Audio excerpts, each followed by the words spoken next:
My name is Elena. I'm 34 years old. I've been married to Marcus for almost 10 years. We have a 7-year-old daughter named Sophie. For a long time, I believed my life was solid, safe. I trusted my husband completely. I never imagined he could do something that would break me. One Friday evening, I wasn't feeling well. I had a bad headache and decided to stay home.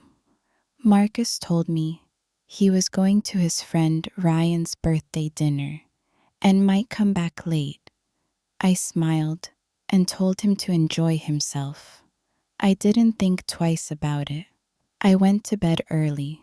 The next morning, something felt strange. Marcus was quiet at breakfast. He barely touched his food. He kept checking his phone and avoiding my eyes. When I asked if everything was okay, he said he was just tired, but it didn't feel like simple tiredness. That evening, my close friend Alina came by. She had also attended the party. She looked uncomfortable, like she was carrying something heavy. Elena, she said carefully, I don't know if I should tell you this. My heart started beating faster. She told me she saw Marcus dancing closely with someone. Very closely. It was his former girlfriend, Vanessa, and she saw them kiss. For a moment, I couldn't breathe. I asked her if she was certain. She nodded. When Marcus came home later, I didn't scream. I didn't cry. I just stood in front of him and asked calmly, was Vanessa there? His expression changed instantly. He hesitated before saying yes. Did you kiss her? I asked. There was a long silence. Finally, he admitted it. He tried to explain it away, said he had been drinking, said it meant nothing, said it was a mistake. But to me, it wasn't nothing. It was trust. And it was broken. I told him to leave. Sophie was staying at my parents' house that weekend, and I was grateful she wasn't there to witness the argument. Marcus didn't argue much. He looked shocked, maybe even ashamed, but he packed a few things and walked out.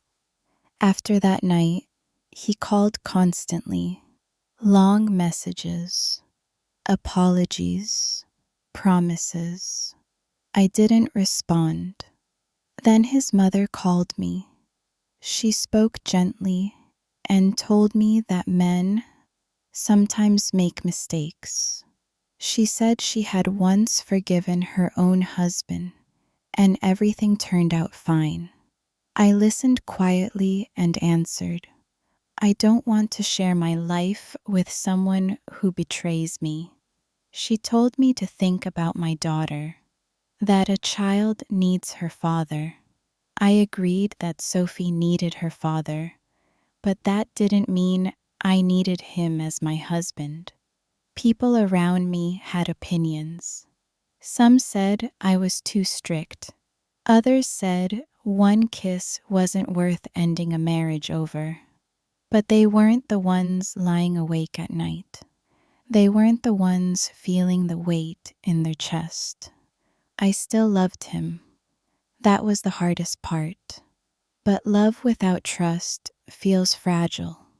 And once trust is damaged, everything changes. Marcus came the next morning with white roses, my favorite. He looked exhausted, not proud or confident like before, just tired. He asked if we could talk. I let him stand at the doorway. He admitted it clearly this time. No excuses about alcohol. No blaming anyone else. He said he had acted selfishly. that he hated himself for it. I told him something simple. You didn't just kiss someone else. You destroyed something between us. He said he would do anything to take it back. But some things can't be undone. He left the flowers by the door and walked away. That night, memories flooded my mind. The day we met, our small wedding, the way he held Sophie when she was born, as if she were the most precious thing in the world. The evenings he cooked dinner when I was tired. The silly songs he sang off-key to make our daughter laugh. He had been a good husband, and that made it even more painful. The days passed slowly. He kept messaging me, but I needed distance. I needed silence to understand my own heart. One message stayed with me. He wrote that he would wait, not because he expected forgiveness, but because he knew he deserved to wait after hurting us. I read it again and again. The following weekend, he came to pick up Sophie.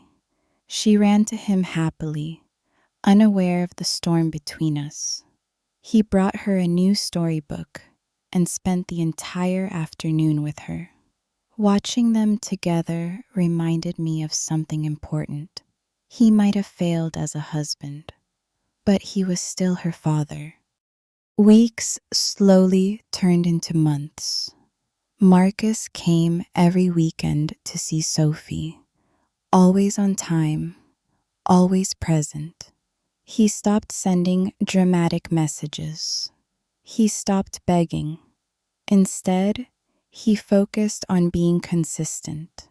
He helped Sophie with her homework. He attended her school activities. He stayed patient when she struggled. Sometimes he brought small gifts. Other times, he brought nothing but his full attention. I noticed the difference. He wasn't trying to impress me anymore. He wasn't making big promises. He was simply showing up. One afternoon, he arrived earlier than usual. Sophie was playing in the yard. He asked if he could help clean the garden. I nodded. We worked side by side in silence. The air was calm, no tension, no anger, just quiet. After a while, he spoke softly. Elena, I know I broke something important. I can't change what I did, but I've changed myself. Not because I want you back, out of fear of being alone. I changed because I didn't like the man I became. I didn't answer immediately.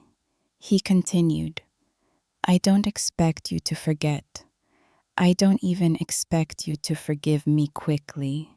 I just want the chance to earn your trust again. Slowly, honestly. I looked at him carefully. He seemed different, more thoughtful, less defensive. There was no arrogance left in his voice, only humility. Across the yard, Sophie was laughing as she chased butterflies. Her joy felt light and innocent. She deserved stability. She deserved honesty. I realized something important during those months apart. I was no longer acting out of fear. I wasn't afraid of being alone. I had learned I could stand on my own. That changed everything. When I finally spoke, my voice was calm. I'm not choosing you because I can't live without you, I said. I'm choosing you because I see effort, I see growth, and I believe people can change if they truly want to. His eyes filled with tears, but he didn't step closer. He didn't rush me. He simply nodded. I will not waste this chance, he said quietly. I made one thing clear. Forgiveness does not erase the past. Trust is not rebuilt in a day. It takes time. It takes actions repeated again and again. And he understood. That evening, Sophie asked me an innocent question. Mom, are we all together again? I kissed her forehead and smiled gently. We were always a family, I told her. We just had to learn how to be stronger. Life didn't suddenly become perfect. There were difficult conversations. There were moments of doubt. There were nights when memories still hurt. But there was also honesty. Marcus became more open than ever before. We talked about boundaries, about respect, about communication. Things we should have talked about long ago. I also changed. I stopped ignoring my own feelings. I stopped pretending everything was fine when it wasn't. I learned that love must include self-respect. Over time, the pain softened, not because it disappeared, but because we faced it instead of hiding from it. Forgiveness, I learned, is not weakness. It is a choice made carefully, not to excuse someone's mistake, but to allow healing where change is real. Some relationships end after betrayal, and that is completely valid. Ours did not end.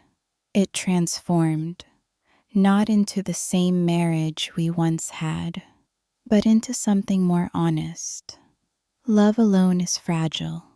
Love with trust, effort, and accountability, that is stronger. Sometimes people fall. What matters most is whether they're willing to rise differently than before, and whether you are strong enough to decide what you truly deserve.